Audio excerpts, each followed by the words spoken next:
good day.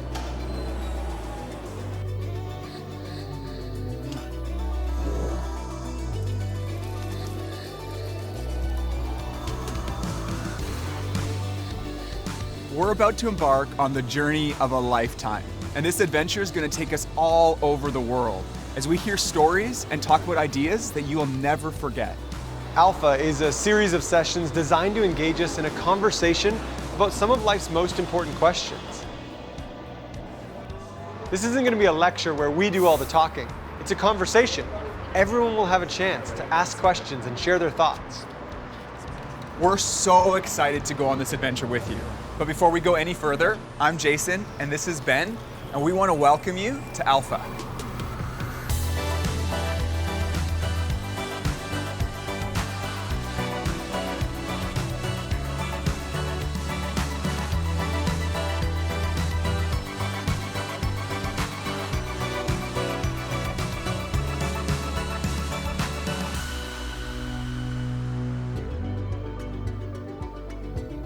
In every Alpha session, we're going to explore a different topic. We want to make you think about what you believe and help spark a conversation with the people around you. So in each episode, there'll be 3 short breaks for discussion. Yeah, we'll throw up a question, hear people from all over the world give an answer to it, and then give you a chance to discuss it together. And our questions are just a starting point. You can take the conversation anywhere you want. Some of them might take a little bit of thought, but others are just icebreaker questions. They're there to get the conversation going. Like, for example, Ben, if you had 24 hours where you could do anything you wanted to, what would you do? Because I've already got some ideas.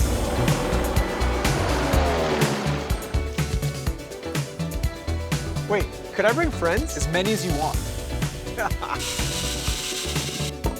We talking unlimited money? Oh yeah, unlimited funds. Unlimited funds.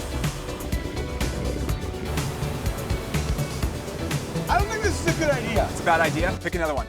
Okay, new idea.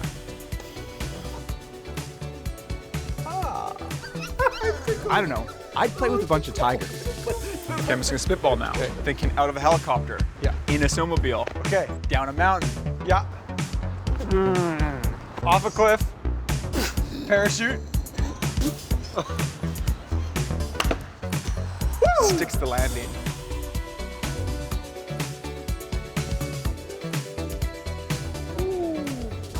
Man. Blow some money on some clothes and then travel. Skydive. Off top, skydive. Grabbing all my family, grabbing all my friends. I'm buying a big island. Just like rent out an island or something. I would be with a couple of buddies of mine in a yacht, be with some nice girls. I would, first of all, buy a PS4 Pro. Go to Disney World. Bounce around to a couple of different art museums. Well, I'm a fashion designer, so I'd probably want to do a show in Copenhagen or something. And then go party with a bunch of really popular fashion people. If we had 24 hours, We just unlimited eat. money, we would just eat.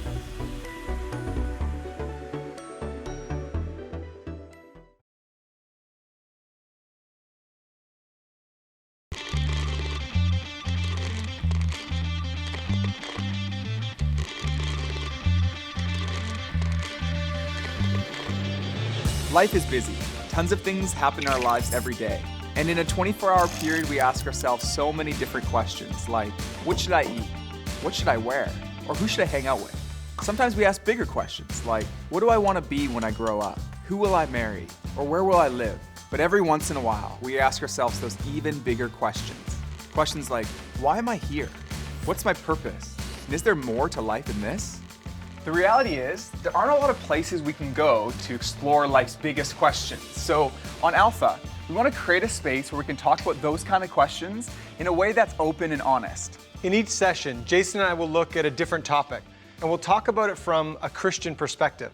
Now, I know that just mentioning the word Christian may bring up a lot of questions, and you may be thinking, am I going to be the only one here who doesn't believe all this stuff, or who isn't a Christian? Yeah, and if that's you, then you're in the right place because Alpha is specifically designed for people who wouldn't necessarily call themselves Christians. I know for me, growing up, I wasn't very interested in church or Christianity. I just thought the whole thing was boring. I imagined old people singing old songs, reading from old books, and drinking tea together. I just never really imagined myself I as... love tea. You just mentioned tea, and then it popped in my mind that I tried this new iced, sweetened green tea, a little bit of lemonade in there. That sounds delicious. It's so refreshing, and Did you get it here? Or where? I got it local. When I first really started thinking about Christianity, I wondered if the whole thing was even true. Like, are there any intelligent reasons to believe this stuff? And I guess also it just didn't seem to have any relevance in my life. I used to ask myself, like, how could a story about someone who lived 2,000 years ago on the other side of the world have anything to do with my life today? I heard someone say that in each one of our hearts, it's like we have a happiness bucket that we're constantly trying to fill. It can sound like this. If I just had more money or nicer clothes or a new girlfriend, then I'd be happy. Yeah, or if I just got better grades or knew all the right people or had like the perfect job, then my life would be totally complete. But the weird thing is, no matter how much stuff we try to fill our happiness buckets with, we're still left wanting. And as good as those things can be, we can't shake the feeling that there must be more to life than this. It's like there's a void in each one of our hearts. There's this deeper, even spiritual hunger that we're all trying to satisfy. Jesus Christ, who's the central figure in the Christian faith, said this. He said, "I am the bread of life." And it's as if he's saying, I'm the one who fills that void. I'm the one who satisfies that hunger. When I was young, at the age of about 12, my mother had a major nervous breakdown, and she was hospitalized for extended periods of time. My father also struggled with alcoholism. I had 2 brothers, and we were basically left in many ways to raise ourselves. Those experiences marked me, and going to bed at night, I remember through my tears saying, "God, if you're there, I hate you." And I decided the childhood that I had was not going to be my life. At the age of 18, I committed to the idea of becoming a millionaire by the age of 30. So by the age of 35, the idea of being a millionaire had been achieved. I owned a company with over 500 employees. I had a beautiful home, beautiful wife, 2 kids. I could go where I want, when I wanted. I had way more money than I ever hoped for, but I wasn't happy. And I realized that there's still a deep darkness inside of me, a void. So now I'm forced into this really profound, deep journey, like what's life all about? I have epilepsy, and for some reason, I started having seizures more frequently. We have a lady who worked for us at that time in our home. Her name is Bonnie, and she was a very sweet lady, a Christian lady. Bonnie saw me after having a seizure one day, and she called my wife and she said that God had told her to come pray for me. And I said, well, I know it's not going to do any good, but I like Bonnie. So she prayed for us, and for some reason I cried through that process. Didn't know why I was crying, but Bonnie left and we thanked her for coming over. So the next day I saw a friend, a neighbor, who went to the same church Bonnie does. And I asked my friend, I said, "Hey, are you going to church tomorrow?" And he says, "Yeah." I said, "Well, do you mind if I come with you?" He says, "Sure." He was quite happy to bring me. So the next morning we're standing in church together. And as the worship music begins, for some reason I begin crying. And I'm doing everything in my power not to cry, but tears are running down my face. And in that moment, for the first time, God's love for me was so real. The reality that He loved me was nothing short of completely and totally mind-blowing. I worked hard and pursued wealth my whole adult life, trying to fill a profound emptiness inside of me, a darkness that I walked with every day, only to discover that emptiness could only ever be filled by a relationship with the living God. Everyone experiences this longing in a different way. And some of us might not even feel that there is that deeper longing. Yeah, I met a guy called Mark who said, "It's like God has filled a void in my heart that I didn't even know I had until after it was filled." It wasn't until he experienced a relationship with God that he realized that it was the very thing his heart longed for. Because when you experience God's love, it changes everything. I heard it described in a song one time like, life goes from black and white to color all around. All is new. I could play the song Right. if you want. I got it on my phone. Yeah. Play This Is Living by Hillsong Young and Free.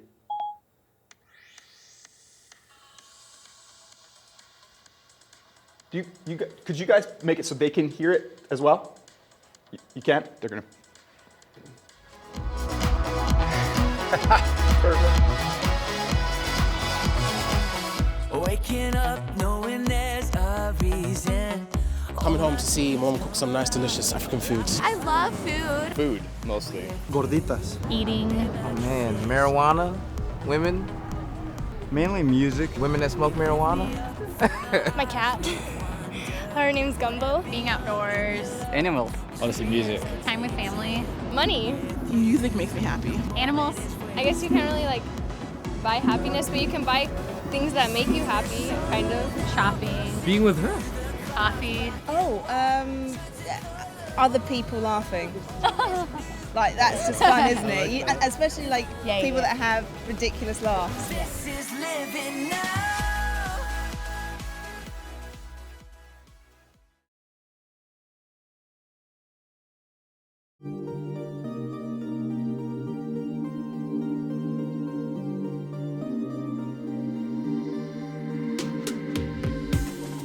Now, some people's response to Christianity might be, well, that's great for you to believe this stuff, but it's not for me. But if you think about it, it's not actually a logical position, because if Christianity is true, then it's important to every one of us. And if it's not true, then it's not really great for me at all. The author C.S. Lewis put it like this: Christianity, if false, is of no importance, and if true, of infinite importance. The only thing it cannot be is moderately important. C.S. Lewis was someone who had taken the time to examine the evidence, and he concluded that it's true. And he wasn't the only one either. In fact, many of the most influential scientists were Christians, like Newton, Kepler, Galileo, and Copernicus. And also some of the most respected scientists today, like Francis Collins, who was the director of the Human Genome Project, a project that mapped the entire human DNA. Well, in the home where I grew up, faith was not something that was talked about very much. My father was a professor of drama, my mother a playwright. When I went to college and those discussions in the dorm late at night about religion began to occur, I had no particular reason to attach value to a faith system. It had never been something I was familiar with or had internalized at all. I ended up in the medical school curriculum sitting at the bedside of patients with diseases. And one afternoon, one of my patients, a wonderful elderly woman, much like a grandmother, who had very bad heart disease. She had a particularly bad episode of chest pain while I was with her. She got through it, and at the end of that, explained to me how her faith was the thing that helped her in that situation. And after she finished her own very personal description of that faith, she turned to me, and I had been silent, and she looked at me quizzically, and she said, "What do you believe, doctor?" And ultimately, I had to admit to myself that her question had made me realize that I had arrived at an answer to the most important issue that we humans ever deal with. Is there a God? And I had arrived there without ever really looking at the evidence. And I was supposed to be a scientist. If there's one thing scientists claim they do is to arrive at conclusions based upon evidence. And I hadn't taken the trouble to do that. I thought Christ was as much myth as history, and I realized after reading more about it, this was a historical figure upon which we have a great deal of evidence for his existence and his teachings, and even his rising from the dead in a literal way. I realized for the first time that one can come to belief on a rational basis, a journey that I thought would result in strengthening my atheism, but to my surprise, resulted in my conversion. I've heard some people say that faith and science oppose each other. But actually, faith and science work together really well because they both answer different questions. They both offer explanations about the world that complement each other. Science looks at how things work and describes the laws of the universe. Faith helps make sense of questions like, why do we exist and what's the purpose of life? We'll let our friends Jazzy and Landry explain this a bit more. Okay, so I had this cake that I just finished baking, and I want to give it to my friend, Landry. Now, if Landry was a scientist and examined the cake, he'd be able to tell you a lot about it, like what it was made of, how it was made, and maybe even when it was made. But he couldn't tell you everything. He couldn't tell you who made it, and more importantly, why it was made. Only the creator of the cake can do that. Only I can tell you I made that cake, and I can tell you why I made that cake. I made it for my friend Landry because he loves cake. Thanks, Jazzy. And it's the same with this universe. Only the creator can reveal who made this world and why it was made. And on Alpha, we're gonna explore those questions of who and why. What would I ask God? How many other planets have intelligent life? Probably, how'd you do it? How it all started. what eternity looks like. How much wood could a woodchuck chuck hit? No, okay. I don't know. I really don't know. Why is there so much war? Who are you? Would I be rich? If we have free will, but you know what's going to happen, how does that work? Why did you make life so tough for some people? Where are you? That's probably what I would ask. What is the meaning of life? Is there something after now, this life here in the world? Is there something after that? Are you the only one, or are there any more of you out there? Why he created mosquitoes. Why? Why? I mean, why, really?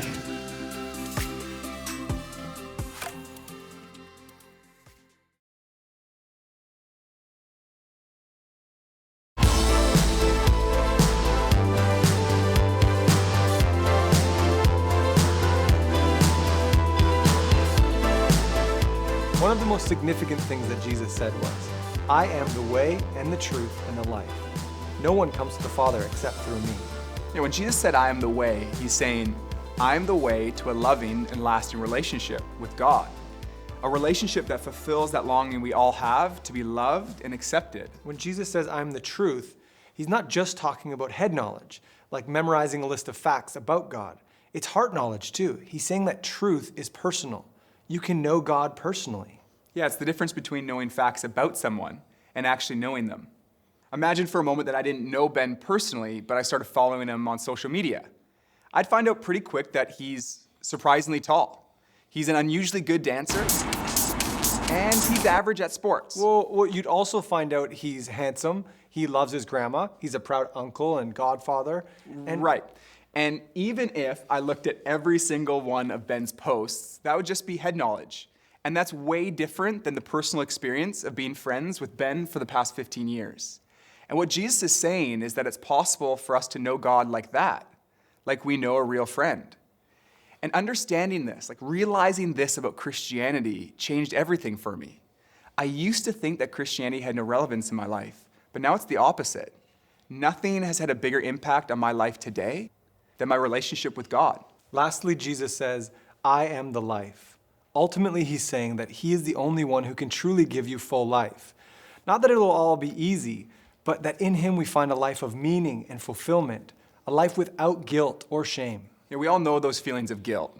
Sometimes it's false guilt, like this one time when I thought I dented my brother's car, but then I found out later that I thought you did dent his car. No, what I was saying, before you interrupted me, was that I thought I dented it, but then because I bumped the car, but then when I looked, it was, told my brother, I felt so bad, I told my brother Paul, and he's like, that scratch was there all along. Anyways, that was false guilt. But I also experienced real feelings of guilt, like we all do, because I do things that are wrong. But the wonderful news is that God loves us in spite of that. God came in the person of his son Jesus to die for you and for me. And on the cross, he took all of our guilt, everything we've ever done wrong, said wrong, or thought wrong, and he died in our place in order that we could be forgiven. And when we receive that forgiveness, we experience life, and life in all its fullness. And that's exactly what Jesus wants for you and for me. Life in all its fullness. Life at its very best. I don't know what brought you out to Alpha today, but we want you to know that Alpha is a place where you can be yourself. No question is too complex or too simple. You can say what you really think, and feel free to challenge everything. Today, Alpha is happening in cities all over the world, in over 60 languages and more than 150 countries. Millions of people are getting together with friends and exploring big questions about life, faith, and God. And we want to invite you to join us. If you live to be 70 years old, on average, this is how you're going to spend your life. You're going to spend 20 years and 3 months asleep, 10 years and 5 months watching TV, 7 years and 6 months eating and drinking, 5 years and 9 months in some form of transportation, 18 months waiting in line, and 6 months at red lights. It's alarming to think that some of us will spend more time sitting at red lights than we will talking about important issues of life and faith. You have approximately 570,000 hours left to live. And we want to invite you to spend less than 24 of them with us on Alpha.